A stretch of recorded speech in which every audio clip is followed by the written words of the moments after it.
The story began with a group of people being summoned to another world. They had been called by a king who explained that his nation had been at war with the demon nations. Because of this prolonged conflict, they were suffering heavy losses and had fallen into severe debt. In short, the kingdom was on the brink of complete collapse. That was the reason they had summoned people from other worlds, individuals blessed with special powers, to aid them. The entire group, including the protagonist, was left in shock after hearing this explanation. Soon after, the king's mages began measuring. They discovered that one girl possessed a rare skill called Scythe of the Goddess. Suddenly, another mage shouted that someone else also had an S-rank skill. This revelation made the king extremely happy. He explained that people from his world did not possess skills, whereas those summoned from other worlds had various unique abilities. These individuals were known as heroes. While everyone was still reacting to this, a mage suddenly shouted again, announcing that one person among them had no skills at all. That person turned out to be the protagonist. At that moment, the story shifted into a flashback. The protagonist had been returning from work when he attempted to board a train. He accidentally bumped into someone, and when he lifted his head to see who it was, he found himself face to face with a fat, bald man. The man introduced himself as a god. The protagonist, confused, wondered if he had died. However, the god explained that he was about to be summoned into another world, and that he was the one in charge of guiding him. Seeing the protagonist's confusion, the god introduced himself as Hephaestus, and explained that he specialized in crafting and creating things. He then told him that he had prepared a special skill for him called the Master of Supremacy. He instructed him to use it wisely in his new world. After that, he blessed him with the skill. The scene then returned to the present. Inside the summoning hall, everyone was discussing the fact that the protagonist had no visible skills. The king appeared disappointed and stated that since he had no abilities, he could not fight the demon lord. Furthermore, he explained that sending him back home was impossible, because only the demon lord had the power to do so. After hearing this, the protagonist requested a simple plot of land where he could live peacefully. After enduring years of corporate life, he was ready to begin a calm second life. The king granted his request, and he was given a piece of land far away from the kingdom. The guide explained that the land was not part of the kingdom's territory, meaning that anything he farmed or harvested there would not be taxed. After delivering this information, the guide took his leave. The protagonist observed the scenery of his new land and began walking forward. After wandering around for a few hours, he finally found the perfect spot to build his new home. Once he unpacked his belongings, he noticed a nearby river and went there to fetch water. While drinking, he spotted an octopus. He caught it easily and became excited, thinking that he could now have octopus for dinner. Next, he focused on making fire. He picked up a wooden plank, carved a small hole into it, inserted a stick, and began rotating it rapidly. After intense concentration, a flame burst out from the wood. He then prepared his meal and even made a bowl and chopsticks. While eating, he noticed that his survival skills were unusually effective. He wondered if this was due to his newly acquired skill. To test it, he swung his small blade with force, and it cut through the grass effortlessly. Then, he tried plowing the land, and in an instant, the entire area was perfectly tilled. At that moment, he realized that his skill multiplied the efficiency of anything he held. With this power, farming would be incredibly easy. He planted the seeds he had brought from town. After finishing, he sighed in satisfaction and decided to go fishing, knowing the crops would take time to grow. While waiting for a fish to bite, he thanked God for his skill. Suddenly, his fishing rod felt extremely heavy. Believing he had caught a massive fish, he pulled with all his strength. However, instead of a fish, he pulled out something else entirely, a mermaid. He stared at her in disbelief, wondering if this was even possible. He tried to reason with her, but she was crying and furious. She scolded him, saying that because he had fished her out, she would be exiled from her community. Therefore, according to her customs, he now had to marry her. The protagonist tried to calm her and explained that it was impossible because she could not live on land with a tail. Upon hearing this, she immediately pulled out something from her pocket, drank it, and her tail instantly transformed into two beautiful legs. Seeing this, the protagonist's face turned red. He quickly gave her a pair of pants and told her to put them on. She did not seem to like them, but he insisted that he would only marry her if she wore them. He promised to buy her clothes she liked later. After that, he took her to his place, wondering how they would survive when he had just arrived and owned nothing except a field. Suddenly, he noticed something strange. The seeds he had planted had already begun to sprout. He was shocked and suspected this was also due to his skill. The mermaid, who introduced herself as Maria, asked what kind of plants he was growing. He replied that he had no idea. He then explained that they needed a house, tools, and food to live a humble life. She accepted this and proudly stated that she was skilled in medicinal magic and was a well-known magic user among her species. The protagonist doubted her, which made her angry. She ran toward the water, declaring that she would prove it and retrieve her tools from home before jumping in. Left alone, the protagonist began building a simple house. Within an hour, he felt exhausted and lay down on his new bed, quickly falling asleep. The next morning, he woke up to a noise and saw Maria returning with all her medicinal tools. She explained that by combining plants with medicinal properties and adding magic, one could create medicinal magic. These were extremely valuable because even normal people could use them. Then, she pulled out a large, monster-like fish. She explained that such creatures stored a lot of mana in their bodies. She cut it into pieces, boiled it, extracted its essence, and powdered it. Just like that, monster fish fertilizer was ready. She spread the fertilizer across the field and explained that it would dramatically speed up crop growth. The next day, the protagonist was stunned to find the entire field filled with various crops. While inspecting them, he picked a tomato and took a bite. The taste amazed him. Seeing his reaction, Maria also took a bite and was completely mesmerized. She asked if humans ate such delicious food every day. Excited, she picked up a carrot and an onion, asking if she could eat them too. The protagonist stopped her and explained that vegetables needed to be cooked first. He then prepared a mixed vegetable soup and gave her a bowl. When Maria tasted it, she found it incredibly delicious. While eating, she asked if he always ate food like this. He replied that in his world, they added meat, sauces, and spices, making it even tastier. She was shocked that it could taste even better. He then suggested that they would later make sauces like miso and soy sauce, which would require planting soybeans. Once they obtained meat, they would grow herbs as well. They would also need proper kitchen utensils. After that, he asked her name. She introduced herself as Maria. In response, he introduced himself as Kaito. And that was how the protagonist began his new life in another world, with a mermaid by his side. After living in his new house for 1 week, the protagonist woke up one morning and complained that sleeping on the floor was uncomfortable. As he looked around, he noticed that Maria was not nearby. He wondered if she was having trouble sleeping on the bed because she was a mermaid, after all. Suddenly, he heard someone shouting from outside. He rushed out and asked Maria what had happened. She told Kaito that someone was in the field and pointed toward a wooden statue. Kaito explained that it was a scarecrow, which was used to protect crops from birds that could destroy the field. He told her it was just a doll and could not move.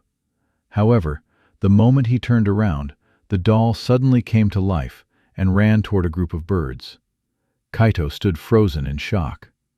After thinking for a moment, he realized that because he had created the doll with his own hands, his skill must have somehow brought it to life. Maria, who had been watching everything from behind, asked him if something was wrong with them. Kaito realized that she did not know about his ability, so he began telling her everything, from the summoning to receiving his skill from the god. Upon hearing this, Maria was stunned. She shouted that this meant he was a hero. She explained that people summoned from another world were known as heroes and were meant to fight demonkind. She then asked why a hero like him was living here. Kaito replied that he had retired from that job and had started a new life. Suddenly, he remembered that Maria had not been inside the house when he woke up, so he asked her where she had gone. Maria became embarrassed and scolded him for lacking manners. She explained that she had gone to the toilet and asked where he usually relieved himself, since she had not seen any toilet near the house. Kaito told her that he went to the ocean. Hearing this, she became furious and started shouting non-stop, telling him that he should never do such a thing in the ocean. He apologized repeatedly, and she ran off somewhere. Thinking that she was angry, Kaito decided to build a simple toilet for himself. Although he could not make a fully functional one due to his limited knowledge, he still tried. He then thought about Maria and hoped that she would forgive him and continue living with him. He felt relieved knowing she was with him, as humans were weak against nature. After some time, Maria returned carrying several monster starfish. She handed them to Kaito and explained that these were special creatures that absorbed any organic matter around them. They were known as the ocean's cleaners. If placed in a box, they could be used in a toilet. To demonstrate, she slightly cut her hand and let a few drops of blood fall into the box. The starfish instantly absorbed it. Kaito panicked and grabbed her hand, worried by the sight of so much blood. Maria calmed him and told him that it was only a tiny wound and that she could heal it instantly. She healed herself and reminded him that he still had to make breakfast. Kaito nodded and went to prepare food. The scene then shifted to a distant cave, where a monster sensed an unusual presence of mana coming from the direction of the protagonist's home. The next morning, Maria appeared wearing new clothes that she had made herself. Kaito asked her why she was dressed like that. She replied that she wanted to impress him and that she was going out for the first time in a while.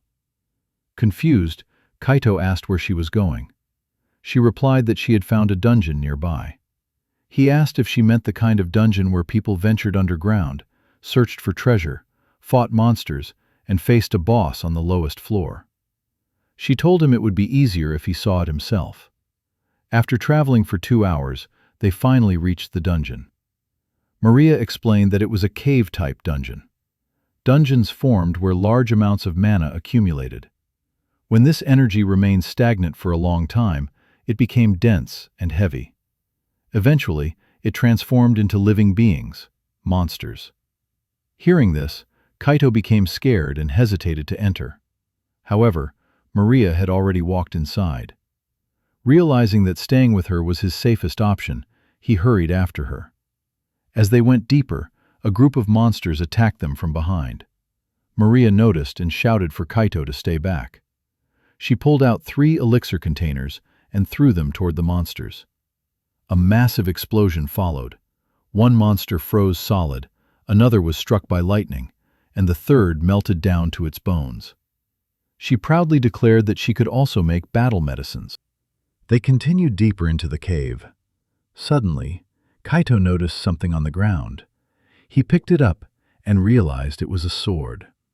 Although he doubted he would get a chance to use it, he decided to keep it for now. He told Maria that they should leave since they had already defeated several monsters.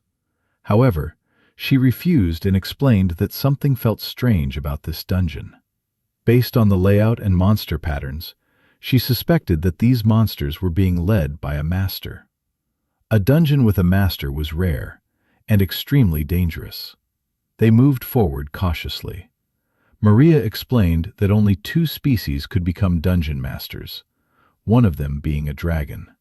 Suddenly, a massive skeleton monster appeared in front of them. Kaito asked if that was the dragon. Maria replied that it was the other one, the king of undead, the lifeless king. Without wasting time, Maria attacked it with her magic, but her spells did not even scratch the monster.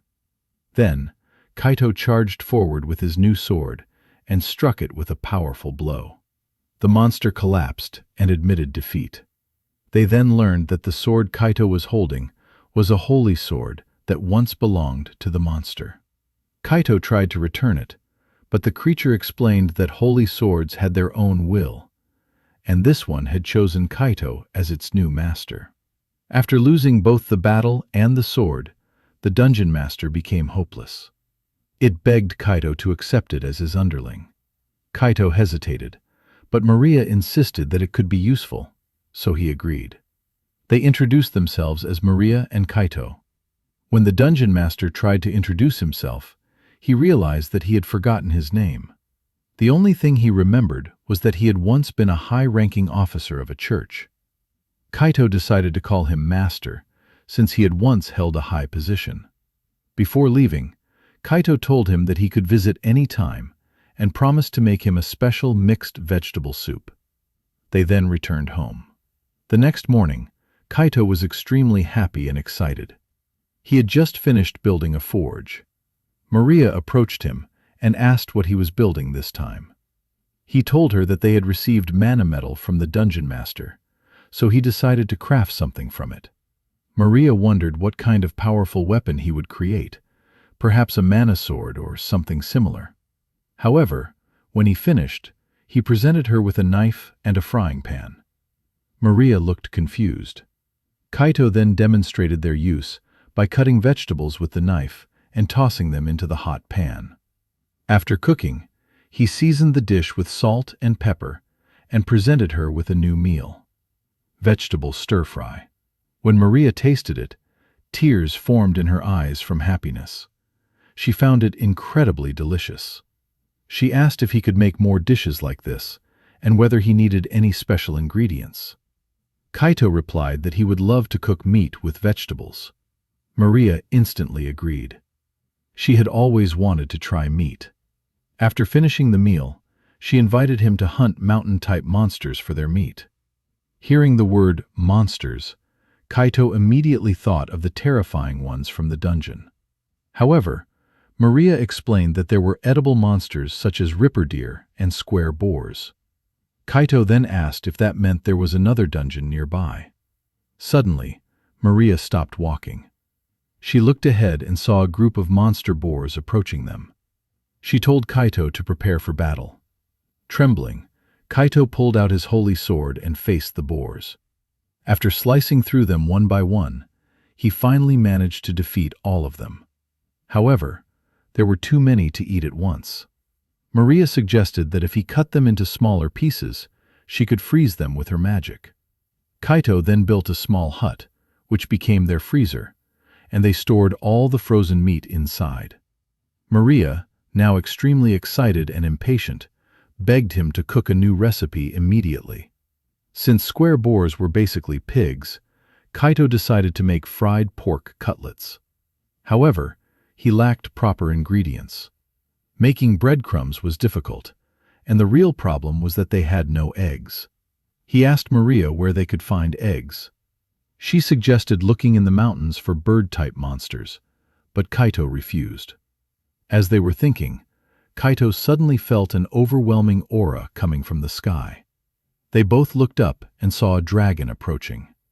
The dragon landed in front of them and demanded to know if they were the ones who had caused destruction in his dungeon. Maria pointed toward the mountains and asked if he meant that dungeon and whether he was its master. The dragon confirmed it. He introduced himself as the Veiled Dragon of Grinzel. He then asked again if they were the ones who had invaded his territory. Kaito replied that they did not know the dungeon had a master. He apologized and promised they would never go there again. However, this only made the dragon angrier, and without warning, it unleashed a powerful fire breath toward Kaito. If you enjoyed this and want to see the next part, hit the like button, drop a comment, and subscribe to the channel. I'll see you in the next one.